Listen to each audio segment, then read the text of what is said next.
Hello जी, welcome back to my YouTube channel family vlogger Pooja में आपका बहुत बहुत स्वागत है। और आज का व्लॉग कुछ इस तरह से यहाँ से शुरू हुआ है, तो बस बने रहिएगा क्योंकि यहाँ तक मुझे भी नहीं पता था इससे पहले कि मैं कहीं जाने वाली हूँ या कुछ। तो बने रहिएगा, आज के व्लॉग में बहुत कुछ है देखने के लिए और अपना प्यार और सपोर्ट बनाइए रहिएगा।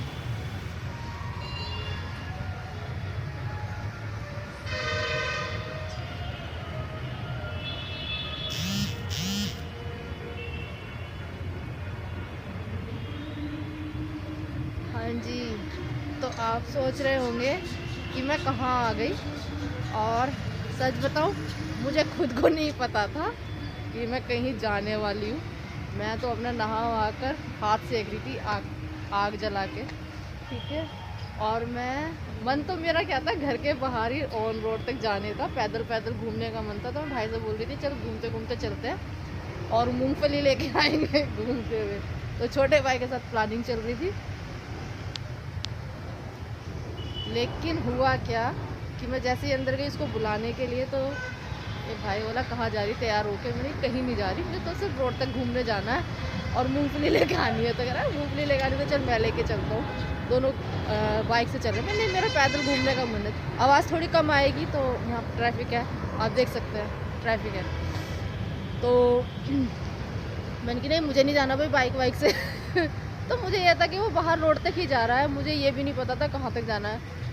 तो अब ये ना, हम जहाँ रहते हैं वहाँ ये नहर है, गंग नहर, और यहाँ पर शनिदेव महाराज जी का मंदिर है। और ये मंदिर मैं आपको बताऊँ मेरे दिल के बहुत करीब है। मेरे घर के पास बहुत मंदिर है, जहाँ मैं अभी लास्ट व्लॉग में मैंने आपको दिखाया जो मंदिर है, वो भी मेरे घर से थोड़ा सा ही दूर है, ठीक है। लेकिन मैं वहाँ नहीं जा पाती, मेरे घर के बिल्कुल मेरी अपनी सोसाइटी में मंदिर है, मेरे पैर वहाँ नहीं पड़ते। लेकिन मैं जब भी आती हूँ मेरा दिल करता है तो मैं यहाँ इस मंदिर पर आती हूँ, शनिदेव महाराज जी के मंदिर पर दर्शन करने के लिए। तो आज मेरा भाई फिर से मुझे अचानक लिया, और मैं पूरे रास्ते सोच रही हूँ क्योंकि घर से थोड़ा दूर पड़ता है। मैं कह रही हूँ मुझे लेके कहाँ जा रहा है, मुझे पूरे रास्ते नहीं पता था कि कहाँ लेके जा रहा है मुझे। फिर जैसे जैसे आगे बढ़ते गए ना, तो मुझे लगा अच्छा हो सकता है ये शनिदेव मंदिर लेके जाए। तो वो मुझे यहीं लेके आया, और मैं सच में बहुत खुश हूँ कि मैं जो जो मेरे मन में हो रहा है ना, भगवान के दर पे जाने का, जहाँ जहाँ दिल कर रहा है मैं वहाँ पहुँचती जा रही हूँ। सच में मैं वहाँ, मुझे मेरा भाई ले जाता है, ज़रिया बन गया भाई। और मतलब ज़रिया क्या, भगवान जहाँ बुला रहा है मैं पहुँच गई। तो है गंगा जी, गंग मतलब गंग नहर ही है। और एक टाइम ऐसा था पता है, मैं डेली आती थी, डेली आती थी यहाँ पर। मतलब बता दिया था मिलते बजे मुझको लेकर, बताया था मुझे किसी पंडित जी ने। तो पहले तो मैं सैटरडे के सैटरडे आती थी, फिर उन्होंने बताया कि नहीं डेली जाना है। तो इन्हीं सर्दियों के मौसम में मैं डेली आती थी शाम के टाइम, और मेरा वो नियम बन गया था डेली आने का, यहाँ पर दर्शन करने का। दर्शन करती थी, पूजा करती थी, इसके बाद मैं काफ़ी देर तक यहाँ बैठी रहती थी। और मुझे यहाँ बैठ कर ना बहुत सुकून मिलता है, सच में बहुत सुकून मिलता है। पता नहीं क्यों यहाँ मेरा, मैं यहाँ अकेली भी बैठी रहूँ ना मेरा बहुत दिल लगता है। तो चलिए आज मैं ही हूँ, तो मैं थोड़ा दर्शन कर लेती हूँ और फिर देखते हैं। तो चलिए मेरे साथ साथ आप सब भी भगवान का आशीर्वाद ले लीजिए। तो ये है शनिदेव महाराज जी का मंदिर। सबसे पहले आप यहीं पर प्रणाम कर लीजिए। और मैं तो कर रही हूँ पूजा, और मैंने सोचा चलिए अब यहाँ तक मैं आई हूँ, मेरा भाई मुझे लेकर आया, तो आपको भी क्यों ना सबके दर्शन करा दूँ। तो मैंने पहले आप सभी को दर्शन कराए हैं, उसके बाद मैंने पूजा की है। और सच में बहुत सालों का मतलब मेरा यहाँ से कांटेक्ट बना हुआ है। हालांकि मैं अब नहीं आ पाती हूँ, बहुत कम, कभी कभी। आज मतलब मैं बहुत टाइम बाद आई, और वो भी पता नहीं भाई मुझे ले आया अचानक कैसे। बस मेरा, कहते हैं ना, लिखा है मेरा जहाँ जहाँ जाना, तो मैं वहाँ खुद से पहुँचती जा रही हूँ। वरना मैं मंदिर नहीं जा पा रही थी बहुत टाइम से। और इस मंदिर में आए हुए भी मुझे बहुत टाइम हो गया था। नहीं तो मेरा तो ऐसा था कि मेरी डेली का रूटीन था कि मुझे शाम को यहाँ आना है, पूजा करनी है। क्योंकि मुझे बता दिया था, पंडित जी ने बता देते हैं जैसे सबकी, बेटा आप ये करो, तो मैंने बस उनके बताए अनुसार किया। वैसे भी मैं मंदिर जाती रहती थी, तो बस मैं यहाँ पूजा करने आती थी, और मेरे को इतना अच्छा लगता था। और यहाँ ना शाम को आरती का बिल्कुल, मैं सच बताऊँ, जैसे आप लोगों ने हरिद्वार की गंगा आरती, गंगा मैया की आरती सुनी होगी, देखी होगी, बिल्कुल लगभग वही नज़ारा होता है। और इतना दिल लगता है ना यहाँ पर पूजा करने में, बहुत ही दिल लगता है। तो बस, और कहते हैं ना, वो टाइम कुछ ऐसा ही था कि मेरे साथ भाई एक साथ बहुत सारी टेंशन, डिप्रेशन, प्रॉब्लम, बीमारियाँ, ये सारी चीज़ें चल रही थी एक साथ। तो इतना ज़्यादा मैं परेशान हो गई थी और उस पर फिर मैं बीमार रहने लगी। मतलब एक साथ ही बहुत ही डिप्रेशन वाला मेरा वो टाइम चल रहा था जब मेरा इस मंदिर में आना स्टार्ट हुआ था। और यहाँ आकर जैसे मेरे कुछ रास्ते खुले, मतलब बहुत ही मुझे रिलैक्स फील हुआ था जब मैंने कुछ दिन यहाँ कंटिन्यू किया। तो बस वो जुड़ाव मेरा आज तक है। और मतलब मेरे घर के पास मंदिर है, मैं वहाँ नहीं जा पाती हूँ। मेरे घर से सिर्फ 10 कदम की दूरी पर मंदिर है, मैं वहाँ नहीं जा पाती हूँ। लेकिन मेरा अगर मंदिर जाने का दिल करता है तो मेरे पैर यहाँ के लिए पड़ते हैं, मेरे अंदर से दिल आता है कि बस मुझे वहाँ जाना है। तो बस एक वही जुड़ाव है कि वो बुरा जो वक्त था, बहुत मेरी लाइफ का बहुत ही एक लंबा समय रहा है। ये नहीं कि 1-2 साल, 4 साल, 5 साल, नहीं, बहुत लंबा समय रहा है मेरी लाइफ का, जो बहुत ही ज़्यादा मुश्किलों से था, बहुत मुश्किलों से था। इतना मुश्किल समय भगवान किसी को ना दिखाए बस। लेकिन उन्होंने ही निकाल भी दिया मुझे उन मुश्किलों से, धीरे धीरे ही सही। बस निकल गई मैं उन चीज़ों से कैसे कैसे, और अभी भगवान के सहारे ही चल रहा है जो कुछ चल रहा है। तो बस यहाँ आकर मुझे सुकून मिलता है। और मैं यहाँ आकर ना मतलब ये देखो, पूजा करती थी, बैठती थी, और मतलब 1-1 घंटा मैं यहाँ बैठी रहती थी। अब हालांकि कुछ लोग और भी आते थे यहाँ पूजा करने के लिए, जान पहचान के लिए, और उसके मिलने जुलने वाले सब। तो उस पर भी सवाल उठाए जाते थे उस टाइम पर कि रोज़ मंदिर कौन जाता है, रोज़ कौन बैठता है मंदिर पे, अरे उनकी बेटी तो वहाँ मंदिर जाती है, डेली बैठती है। तो लोगों ने उस पर भी सवाल उठाए, तो मुझे तो खैर हंसी आती थी।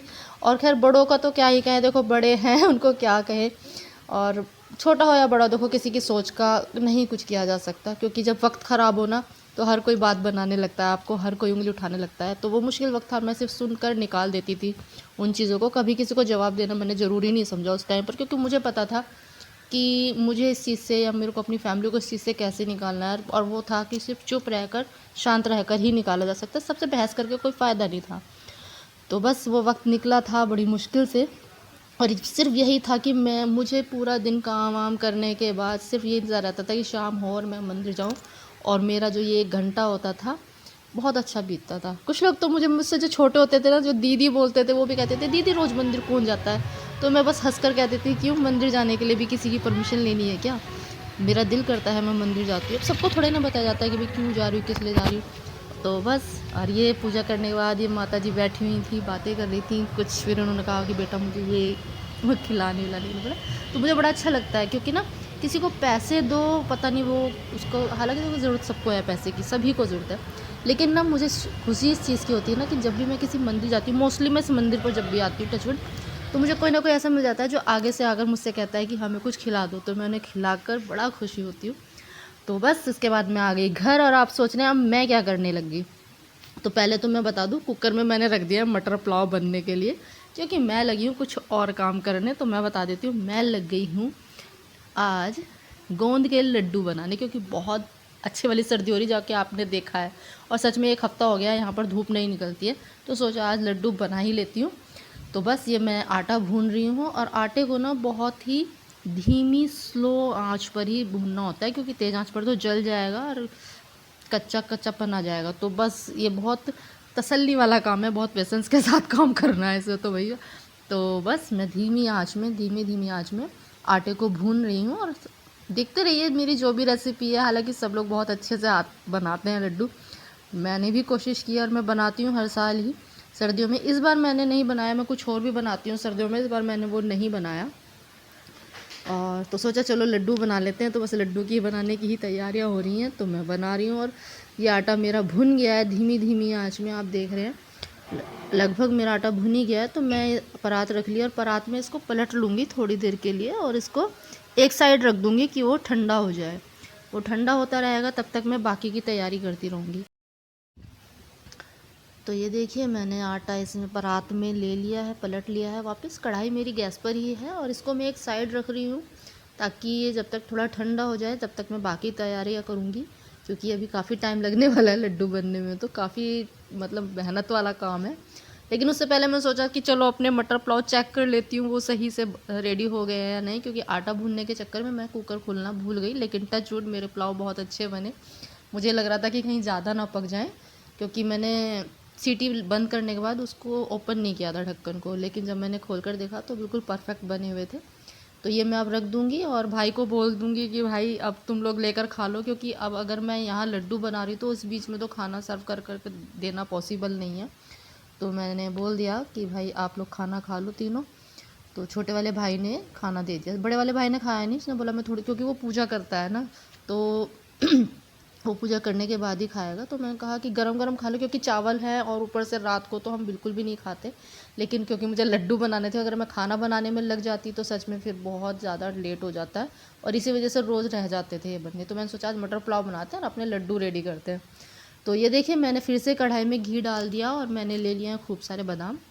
ये 250 ग्राम का पैकेट है, इसमें से मैंने थोड़े से बचा लिए। देखिए मेरी रेसिपी ना बिल्कुल नपी, तो मतलब नाप तोल से नहीं, सिर्फ सारी चीज़ें मैं अंदाजे से बनाती हूँ, और टचवुड भगवान की कृपा है कि मेरे अंदाजे सही बैठ जाते हैं, टचवुड नज़र ना लगे। तो बस मैंने थोड़े से ही बादाम रख लिए थे निकाल कर, बाकी मैंने पूरा पैकेट ही एक तरह से मैंने बादाम का ले लिया है। और इसको भी मैं बिल्कुल धीमी आंच में ही बादाम को भूनूंगी, क्योंकि तेज़ आंच में और या तेज़ घी पहले गर्म कर लेती तो बादाम ना जल जाते हैं, तो वो तो टेस्ट बिल्कुल ख़राब कर देंगे। तो बिल्कुल स्लो ही मैंने गैस रखी है और इसमें धीमी धीमी आंच में मैंने अपने बादाम को करा, और ये ना फटने लगते हैं तो आपको पता चल जाता है कि अब ये भुन गए हैं, क्योंकि ये ना जैसे जैसे भूनते जाएंगे ना तो उसमें से फट फट की आवाज़ आती है। तो मेरे बादाम तो भुन चुके हैं और अब मैं ये निकाल लूँगी। और इसके बाद बारी आती है काजू भूनने की। तो ये देखिए मैं वही पैकेट खोलकर, मैं कोई कटोरियों में ऐसे अलग अलग निकाल के मैं नहीं बनाती हूँ भाई। देखिए वो तो जो प्रोफेशनल होते हैं और बिल्कुल कुकिंग का ही शो करते हैं, मतलब उनका तो बिल्कुल परफेक्ट तरीके से अपनी कुकिंग वो दिखाते हैं, वो तो मैं नहीं दिखा पाती हूँ। लेकिन जितना मुझसे कोशिश होती है, जितना पॉसिबल होता है, मैं उतना आपके लिए दिखाती हूँ, करती हूँ। तो बस वही मैंने उसी तरह से मैंने काजू भी बिल्कुल स्लो फ्लेम में ही मैंने भूने हैं, और बिल्कुल सुनहरा गोल्डन होने तक मैंने भूने, ज़्यादा नहीं भुने क्योंकि फिर कड़वापन आने लगता है, बादाम हो या काजू हो। और ये थोड़े थोड़े सुनहरे होते हैं ना तो इनका टेस्ट बहुत ही अच्छा आता है। तो ये अभी घी इसमें रह गया है, इसी घी में मैंने ये थोड़े से छुआरे हैं एक कटोरी, ये मैंने बारीक बारीक काट लिए थे। और अब इनको भी मैं धीमी ही आंच में ही भूनूंगी, थोड़ी सी देर के लिए भूनूंगी, लेकिन धीमी आंच में भूनूंगी। तेज़ आंच में मैंने कोई भी ड्राई फ्रूट नहीं भूना है, क्योंकि तेज़ आंच में वो भूनते नहीं, वो जल जाते हैं। वो बाहर से तो लगता है कि गोल्डन हो गए, लेकिन वो ना तो उनमें फ्लेवर आता है घी का, ना तो भुनने की खुशबू आती है, मतलब टेस्ट ही नहीं आता। वो अगर तेज़ में करूँगी तो वो जली जाने हैं, तो कोई फ़ायदा नहीं है, वो तो ख़राब, मतलब एक तरह से आपके ड्राई फ्रूट वेस्ट हो गए। तो इसलिए धीमी आंच में ही सारे जो है ड्राई फ्रूट्स मैं एक एक करके भून रही हूँ और भूनकर एक साइड रख रही हूँ। क्योंकि ये काजू, ये जो छुआरे हैं, ये तो चलो मैंने काट लिए हैं, तो इनको तो डायरेक्ट मैंने देखो आटे में ही डाल दिया, क्योंकि ये तो ऐसे ही मिक्स होने हैं। बाकी मैंने बादाम और काजू जो भुने थे वो एक साइड रख लिए, क्योंकि वो मुझे भी ग्राइंड करने हैं, तो वो जब तक ठंडे हो जाएंगे। तो इसी बीच मैंने घी फिर से डाल लिया है कढ़ाई में, क्योंकि घी थोड़ा कम रह गया था। तो अब मैं डाल रही हूँ इसमें मखाने, और मखाने भी मैं अपने अंदाजे से ही डाल रही हूँ, जितना मैंने मतलब मैंने आटा लिया है, ड्राई फ्रूट्स सबकी क्वांटिटी अपने अंदाजे से ले रही हूँ कि मुझे कितने कितने डालने हैं। तो ये भी मेरे ख्याल से 250 ग्राम का पैकेट है, और मैंने इसमें आधे से ज़्यादा पैकेट मैंने इसमें डाल दिया है। थोड़ा मतलब सभी चीज़ें मैंने थोड़ी थोड़ी बचाई है, या तो एक मेरी हैबिट है कि ना मैं पूरा एकदम खाली नहीं करती हूँ पैकेट या कुछ भी, थोड़ा सा बचा लेती हूँ, पता नहीं क्या हैबिट है मेरी। तो बस ये भी मैंने धीमी धीमी आंच में डाली, लेकिन घी इसमें थोड़ा सा कम रह गया कि सब मखाने ज़्यादा हो गए थे, घी मैंने कम रखा। लेकिन ये भुन गए थे अच्छे से, लेकिन घी बिल्कुल ख़त्म हो गया, घी बिल्कुल पी लिया मखानों ने। लेकिन ये है कि चलिए कोई नहीं, घी तो अभी और डलना है। और मखाने अच्छे से भुन गए और बहुत ही मतलब एकदम कैसे ना कुरकुरे टाइप हो जाते हैं। तो मैंने फिर से घी डाला है इसमें, मैं और घी डाल रही हूँ, और अब देखते हैं क्या भूनती हूँ। चलिए बता ही देती हूँ। तो अब इसमें मैं डालूँगी ये क्या बोलते हैं, गोंद। हाँ, तो ये गोंद मैं लाई हूँ, और ये भी 250 ग्राम है गोंद भी। मतलब मेरे सारे ड्राई फ्रूट्स 250 ग्राम की रेंज में ही है। मैंने किशमिश नहीं डाली, मैं किशमिश भी लाई थी, लेकिन मेरा दिल नहीं किया किशमिश डालने का, पता नहीं क्यों, तो मैंने किशमिश नहीं डाली। तो बाकी सारे ड्राई फ्रूट्स मेरे 250 ग्राम ही हैं। तो बस थोड़े थोड़े से मैंने बचा लिए हैं, पता नहीं जो मेरी हैबिट है बचाने की। हर चीज़ को बचाने की आदत सी है मुझे। तो बस ये मैंने देखी, इनको भी मैं स्लो मतलब फ्लेम पे ही गोंद को भी भूनूंगी, और ये ना एकदम फूल जाता है, और जैसे जैसे भुनता जाएगा ना तो ये बिल्कुल फूलता जाएगा, और बहुत ही मतलब जल्दी ही भुन जाता है, कोई बहुत ज़्यादा टाइम नहीं लेता ये भूनने में। और मुझे थोड़ा सा डर लग रहा था कि इतनी सर्दी है, पता नहीं ये गीला मतलब गीला तो नहीं है, ठीक से भुनेगा नहीं भुनेगा। मुझे सच में गोंद के लिए तो टेंशन थी, लेकिन सच में ये इतने अच्छे से भुन गया, मैं खुश हो गई कि चलो अब मेरे लड्डू बिल्कुल सही बनेंगे। और आप देखो एक एक दाना ऐसे फूल गया है। और इसको ना मतलब पीसने की मिक्सी में ज़रूरत नहीं है, आप हाथ से ही फोड़ सकते हो, लेकिन मैंने इसको ग्राइंड किया है, आप आगे आगे देखेंगे। लेकिन क्योंकि ना घर में एक को पसंद है बिल्कुल बारीक और एक को पसंद है नहीं थोड़ा सा दांतों में आना चाहिए, तो वो बीच वाला में मैं फंस जाती हूँ कि भैया क्या करना है तो मैंने वो ग्राइंड ही किया है। हालांकि ये सिर्फ आप हाथ से भी मैश करोगे ना तो ये ऐसे ही मैश हो जाता है, इतना अच्छे से ये फूल गया था। तो बस मेरा गोंद भी भून गया है और ये भी मैंने एक साइड रख दिया है। ये सारी चीज़ें एक तरफ ठंडी होती रहेंगी। मैंने फिर से घी डाल दिया है कढ़ाई में और अब मैंने डाले हैं मगज, जो क्या बोलते हैं इनको, खरबूजे के जो बीज, हाँ खरबूजे के बीज होते हैं, हाँ मगज ही बोलते हैं हमारे यहाँ तो बस घी डाला, उसको थोड़ा गर्म किया और ये भी बिल्कुल धीमी आंच में बिल्कुल स्लो फ्लेम में ही है। मैंने इसमें ये मगज के बीज डाल दिए हैं और उसको थोड़ा सा भुने बाद, क्योंकि ये भी ना थोड़ा सुनहरा सा हो जाते हैं। और उसके बाद मैंने डाली है ये, इसका नाम तो मैं भूल गई हाँ भूली नहीं हूँ हाँ जी, तो मैंने ये डाली है इसमें खसखस, तो मगज और खसखस दोनों को मैंने भून लिया है। और इसको भी बिल्कुल मतलब 2-3 क्या बोलते हैं आधा मिनट, 2-3 सेकंड तो नहीं, हाँ आधा मिनट तो इसने लिया है थोड़ा सा भुनने के लिए, आधा 1 मिनट। तो इसके बाद फिर मैं इसमें डाल रही हूँ खूब सारी सौंठ, खूब चमचा भर के मैंने डाली है। लेकिन अब आप देखना ना, मैं सौंठ भी बचा लूँगी क्योंकि मुझे लग रहा था कि नहीं सौंठ ज़्यादा हो जाएगी। तो ये देखिए अब इसमें मेरी आदत ही समझ लीजिए कि या फिर अंदाज़ा मेरा कुछ ऐसा रहता है कि नहीं ये ज़्यादा हो जाएगा या कम रह जाएगा, तो मैं इस तरह से अपने आप माइंड में मेजरमेंट चलता रहता है मेरा कम और ज़्यादा का। तो बस अब ये सौंठ मैंने डाल दी है और इसको भी मैं थोड़ी देर के लिए भूनूंगी धीमी आंच में, ताकि सौंठ में जो थोड़ा बहुत हल्का फुल्का जो कच्चापन सा आता है या स्मेल आती है कच्चे की वो ना आए। तो इसको मैं अच्छे से भून लूँगी और भूनने के बाद मैंने जिसमें आटा निकाला था और छुआरे मैंने डाले, उसी में मैंने ये सौंठ और ये जो बीज थे ये मैंने डायरेक्ट इसमें डाल दी, क्योंकि अब सारी चीज़ें इसी में मिक्स होनी है। तो सारी चीज़ें मैंने एक साथ ही इसमें डाल दी हैं। अब बाकी रह गए हैं सिर्फ ड्राई फ्रूट को ग्राइंड कर इस आटे में मिक्स करना। तो वो भी आप देखते रहिए मैं क्या क्या किस तरह से मिक्स कर रही हूँ।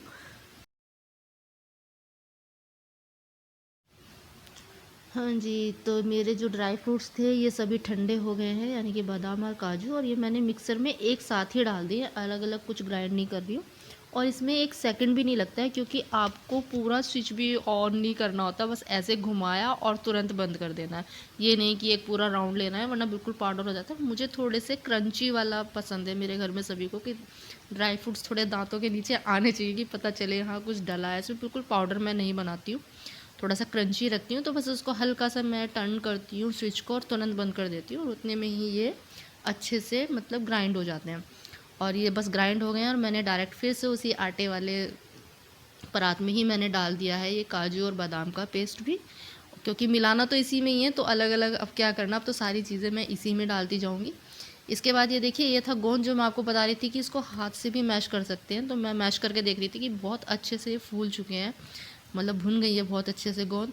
लेकिन मुझे पता था कि अब मैंने अगर ये हाथ से ही क्रश करके डाल दिया तो एक जना तो कहेगा हाँ बहुत अच्छा लग रहा है घर में, लेकिन दूसरा कहेगा ये मुझे अच्छा नहीं लग रहा क्योंकि ये दांतों में ज़्यादा आ रहा है। तो बस मैंने इसी वजह से इसको भी ग्राइंड किया, और इसमें भी कोई बहुत टाइम नहीं लगना, वही आपको 1 सेकंड के लिए बस स्विच को ऑन करना है और तुरंत बंद कर देना है। मतलब और आप खुद देखिए मैं बस इसको ऑन कर रही हूँ और बंद कर रही हूँ और इतने में हो रहा है। तो ये बहुत जल्दी से हो जाता है और ज़्यादा टाइम नहीं लेता। देखिए ये हल्का सा मैंने इसको घुमाया, क्योंकि इसमें घी है काफ़ी ज़्यादा ना, तो नीचे जम जाता है सर्दियाँ वैसे। मैंने इसको हल्का सा फिर से लिया है और स्विच को ऑन किया और तुरंत मैंने इसको बंद कर दिया, और इतने में ही ये गोंद पिस गया है। और बस इसी तरह से जो बाकी बचा हुआ गोंद है वो भी मैं इसी तरह से पीस लूँगी। आप देख लीजिए जो बचा हुआ है ये भी मैं साथ के साथ पीस रही हूँ, और बस आटे में डालती जाऊँगी, क्योंकि इसके बाद तो काम बस लड्डू बनाने का काम है। तो पहले तो ड्राई फ्रूट थी सारे जो मैंने फ्राई किए हैं वो सारे मैं मिक्सर में मतलब ग्राइंड कर रही हूँ। और ये देखिए मेरा भाई आ गया बड़े वाला, क्योंकि इसकी पूजा का टाइम हो गया। मंदिर तो ये मेरे साथ हो आया था, डेली मंदिर जाता है शाम को, तो मंदिर तो आया था, लेकिन इस टाइम इसका रूटीन है, अपनी पूजा करता है ये। तो ये साथ में वही तैयारी कर रहा है, तो इसका बार बार हाथ भी आ रहा है। तो मैं कह रही हूँ क्या कर रहा है, कैमरे के सामने हाथ आ रहा है। तो कह रहा है वो देखेगा भी कि अच्छा कैमरा है, लेकिन क्या करे, कोई नहीं, मेरा काम नहीं रुक रहा है।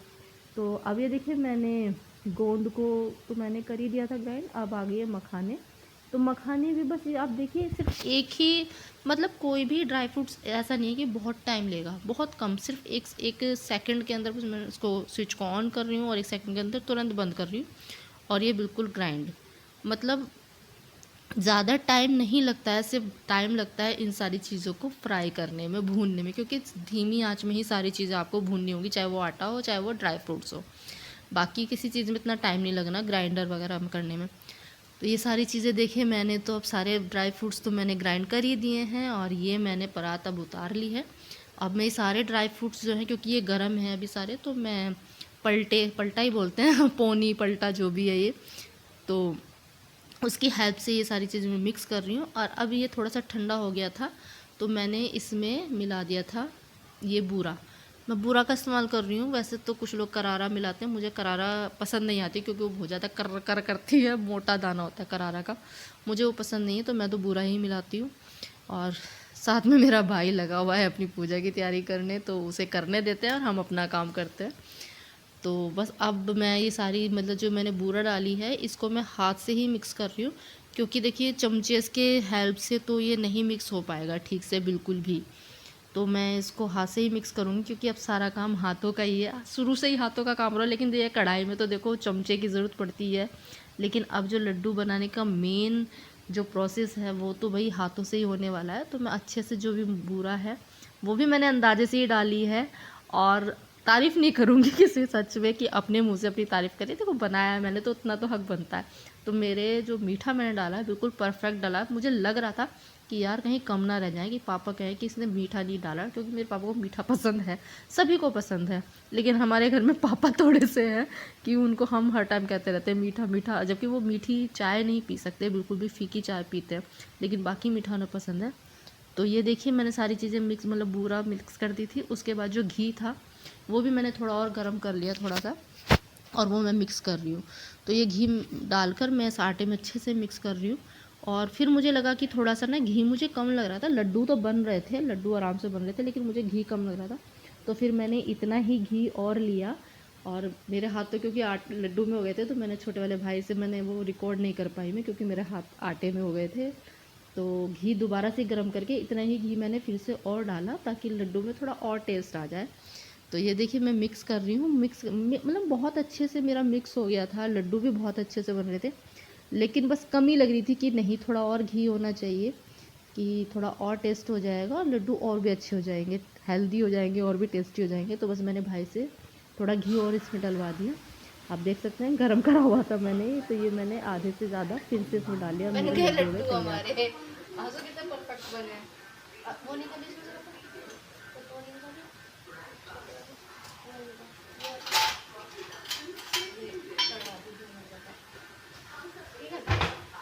तो जी बन गए हैं, चलो मैं सारे बना लेती हूँ। और ये निकाल दिया सबसे पहले भगवान जी के अपने, उनको भोग लगाने के। अब मैं बना लेती हूँ, उसके बाद आपको दिखाती हूँ सारे बनने के बाद।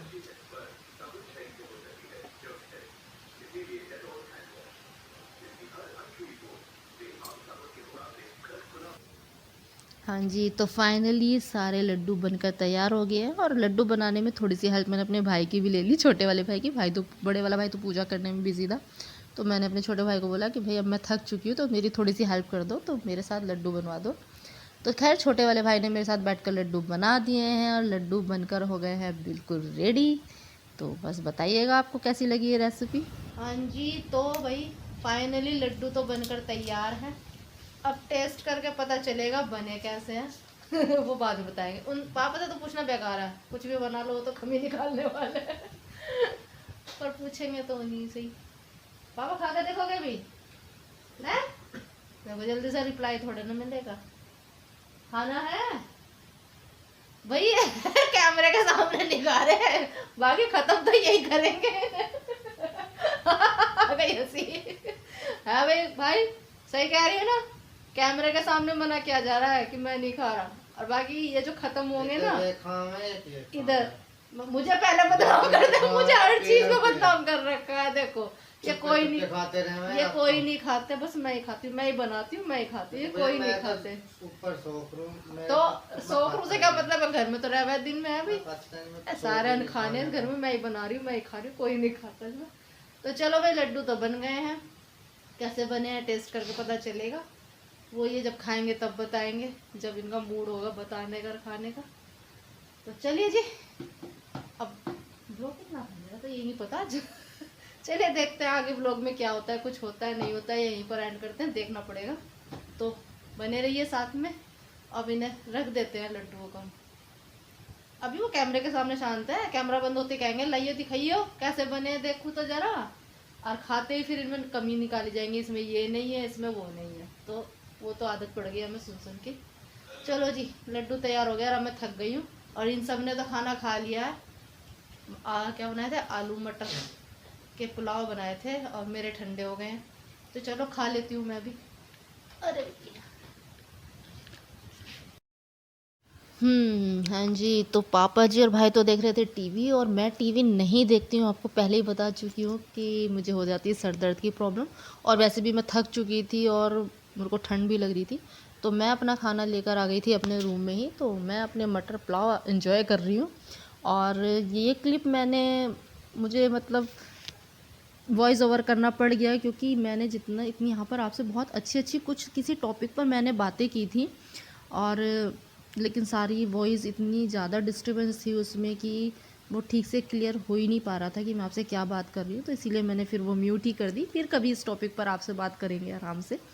तो मैं अपना खाना खा रही हूँ कि सर्दी भी लग रही है, और बाहर भाई ने आग मतलब वो तसले में लकड़ियाँ जला ली हैं, और मुझे बुलाया जा रहा है कि फटाफट खाना खाकर बाहर आ जाओ, तो थोड़ी देर तप लेंगे, क्योंकि सर्दी बहुत है भाई। सच में हमारे यहाँ तो बहुत सर्दी है, आप लोग बताइएगा आप लोगों के यहाँ कितनी सर्दी है। यहाँ तो सर्दी से मेरी हालत तो बहुत ख़राब है। तो बस मैंने अपने पुलाव मेरे ठंडे हो गए थे, मैंने वो भी गर्म किए, क्योंकि अगर मैं ठंडे खाती तो बहुत ही हालत ख़राब हो जानी थी, क्योंकि शाम के टाइम में चावल खुद नहीं खा सकती, मुझे चावल शाम के टाइम बिल्कुल सूट नहीं करते हैं पिछले कुछ सालों से। लेकिन कभी कभी मन करता है ना मटर पुलाव खाने का शाम के टाइम, तो मैंने आज बना लिया। और मेन रीज़न ये था कि मुझे लड्डू बनाने थे, और मैंने इसी वजह से मटर पुलाव बनाया कि ये फटाफट बन जाएंगे, क्योंकि खाना बनाने के चक्कर में तो फिर मेरे लड्डू रह जाते। तो चलिए बाहर चलते हैं और थोड़ी सी आग तक लेते हैं, सर्दी को दूर भगाते हैं, क्योंकि सर्दी बहुत हो रही है। और ये देखिए छोटे छोटे से बच्चे क्यूटी क्यूटी से, ये जैसे ही देखते हैं ना कि आग जला के रखी है, तुरंत भाग आते हैं सीखने के लिए। और एक दो की मैं दिखा रही हूँ तसले से बिल्कुल चिपक कर बैठा हुआ है छुपक कर सीख रहा है, बिल्कुल हट नहीं रहा यहाँ से। दो उधर बैठ गए हैं, कहाँ गए, वो बैठ गए दोनों, उन्हें अपनी नींद आने लगी, सीखते सीखते रहिए। ऐसा देखो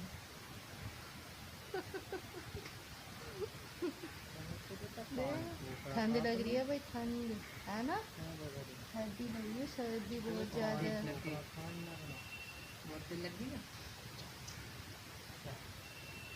भगेगा भगेगा भी है, भग लेगा बस। अभी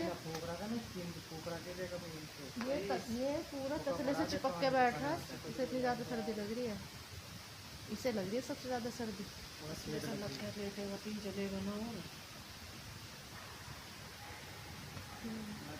हाँ कहाँ चले, आज पानी पीने ना गए, कल तो मूंगफली खा खा के बेचारे को प्यास लग गई ना, वो तो गया।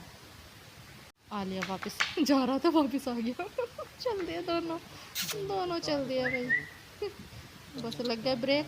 यहाँ तक जा रहे हैं, यहाँ तक जाते ही बेचारों को ठंड लग जा, फिर वापस आ जा, देखो फिर आ लिया वापस ये कीरा बुचक नाशा, ये कीरा बुचक नाशा भाई, ये सही है, ये है कर मनसा, बस कहाँ है ये रहा कहाँ चला भाई, तेज लग गई अब है। देखो बस इससे तो इतनी देर भी बर्दाश्त नहीं है एक सेकंड के लिए भी हटना तो मंजूर नहीं है इसे, तो अभी कुछ चिपक जाए फिर तसले में, है ना। चलिए फिर मिलेंगे आपसे एक नए व्लॉग में, तब तक के लिए स्वस्थ रहें, मस्त रहें और खुश रहें, और ठंडी से अपने आप को बचा कर रखें। Good night. चलो तो बाय बाय कर दो, इधर देखिए,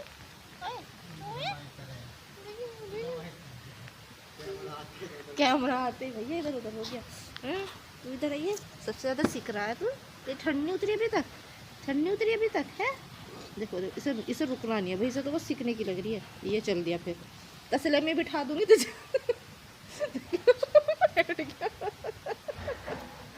इसे बहुत ज़्यादा सर्दी लग रही है भाई।